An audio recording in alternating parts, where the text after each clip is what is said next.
बच्चों देखिए यहाँ पे क्वेश्चन दिया गया है। क्वेश्चन बोल रहा है which of the following statement are true. आपको बताना है कौन सा स्टेटमेंट ट्रू होगा। ऑप्शन नंबर ए में दिया गया है आपके पास water in a test tube can be made to boil by placing it in a bath of boiling water. Clear है, पहला स्टेटमेंट ए दिया गया है। अब देखिए, अब हम जानते हैं कि आपके पास जो टेस्ट ट्यूब होता है, पहले स्टेटमेंट की बात करें, टेस्ट ट्यूब की बात करें, टेस्ट ट्यूब जनरली गिलास से बना होता है। किससे बना होता है? ग्लास से। क्लियर है। अब ग्लास से बना होता है, ग्लास क्या होता है आपके पास? एक इंसुलेटर होता है। ठीक है, अब जब ये इंसुलेटर होता है तो आप क्या बोलेंगे? It does not allow, it does not allow heat to pass through it and transfer of heat to the water present in the test tube. समझने की कोशिश कीजिए, अगर टेस्ट ट्यूब के अंदर वाटर रखा हुआ है तो उसके अंदर हीट का ट्रांसफ़र नहीं होता। क्यों? क्योंकि अब मैंने बोला कि टेस्ट ट्यूब किससे बना होता है? ग्लास से बना होता है, और ग्लास क्या होता है? एक इंसुलेटर होता है। क्लियर। तो अपन क्या लिख सकते हैं कि आप वाटर को बॉयल नहीं कर सकते जो कि आपके पास टेस्ट ट्यूब के अंदर है। तो ऑप्शन नंबर ए आपके पास इनकरेक्ट हो गया। अगर अपन बात करें ऑप्शन नंबर बी। अब देखिए, अगर दूसरा ऑप्शन आपसे बोल रहा है heat can not be store in a body, तो मैं लिख सकता हूँ heat is energy transfer between things due to temperature difference,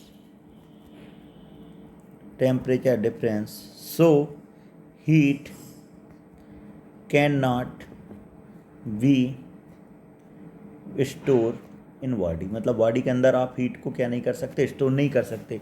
just heat क्या होता है? टेम्परेचर डिफरेंस के कारण एक जगह से दूसरी जगह क्या होता है? ट्रांसफ़र होता है। तो ऑप्शन नंबर बी आपके पास करेक्ट हो गया। अगर अपन बात करें option number C, which increase in pressure melting point decreases, बोल रहा है कि क्या आपके पास प्रेशर को इंक्रीज करने से मेल्टिंग पॉइंट डिक्रीज होगा।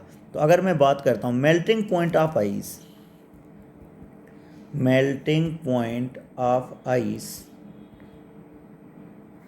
when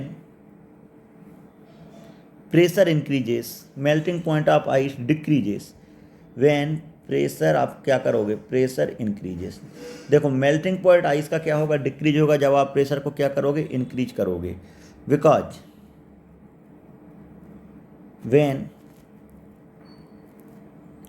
when pressure is increased,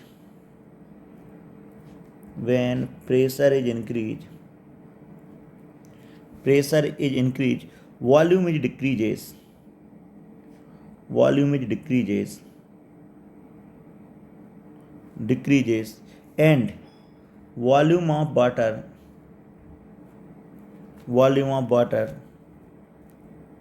is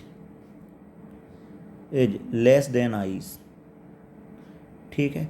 इसके बाद अपन बात करें स्टेटमेंट नंबर 4 की। क्या बोल रहा है?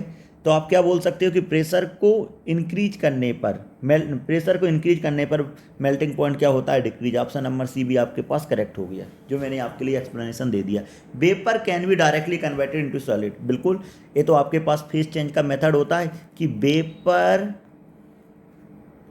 Can be converted into solid, और इस मेथड को हम बोलते हैं सब्लिमेशन। क्या बोलते हैं? सब्लिमेशन। ठीक है। तो मैं बोल सकता हूँ ऑप्शन नंबर डी भी यहाँ पे करेक्ट है। तो यहाँ पर मेरे पास option B, C and D are correct option. Hope you understand the solution. Thank you.